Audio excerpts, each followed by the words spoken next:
जय हरि। आज हम सुनेंगे कार्तिक मास की बुढ़िया माई की कहानी। अगर आप इस चैनल के लिए नए हैं या फिर आपने अभी तक इस चैनल को सब्सक्राइब नहीं किया है तो आप सबसे पहले इस चैनल को सब्सक्राइब कर लें ताकि आपके पास समय से पहले सारी महत्वपूर्ण वीडियोस पहुंच सके।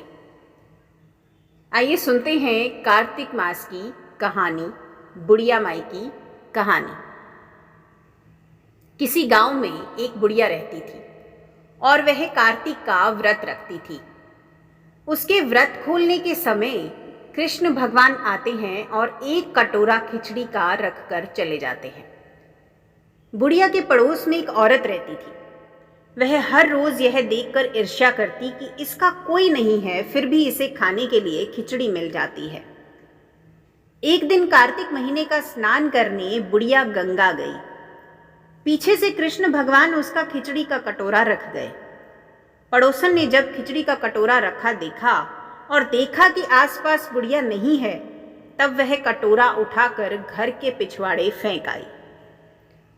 कार्तिक स्नान के बाद बुढ़िया घर आई तो उसे खिचड़ी का कटोरा नहीं मिला और वह भूखी ही रह गई।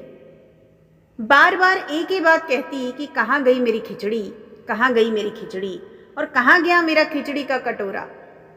दूसरी ओर पड़ोसन ने जब खिचड़ी गिराई थी वहां एक पौधा उगा जिसमें 2 फूल खिल गए। एक बार राजा उस ओर से निकला तो उसकी नजर उन दोनों फूलों पर पड़ी। वह उन्हें तोड़कर घर ले आया। घर आने पर उसने वह फूल रानी को दिए, जिन्हें सूंघने पर रानी गर्भवती हो गई। कुछ समय बाद रानी ने 2 पुत्रों को जन्म दिया। वह दोनों जब बड़े हो गए तब वे किसी से भी बोलते नहीं थे, लेकिन जब वे दोनों शिकार पर जाते तब रास्ते में उन्हें वहीं बुढ़िया मिलती, जो अभी भी यही कह रही थी, कहाँ गई मेरी खिचड़ी, कहाँ गया मेरा कटोरा।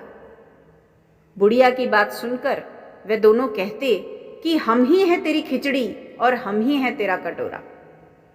हर बार जब भी वे शिकार पर जाते तो बुढ़िया यही बात कहती और वे दोनों वही उत्तर देते। एक बार राजा के कानों में यह बात पड़ गई।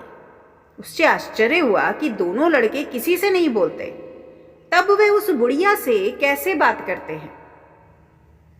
राजा ने बुढ़िया को राजमहल बुलवाया और कहा कि हमसे तो ये किसी से भी दोनों से बोलते नहीं हैं, तुमसे ये कैसे बोलते हैं। पूरे नगर में वो किसी से भी नहीं बोलते, पर फिर ऐसा क्या है कि वो तुमसे क्यों बोलते हैं।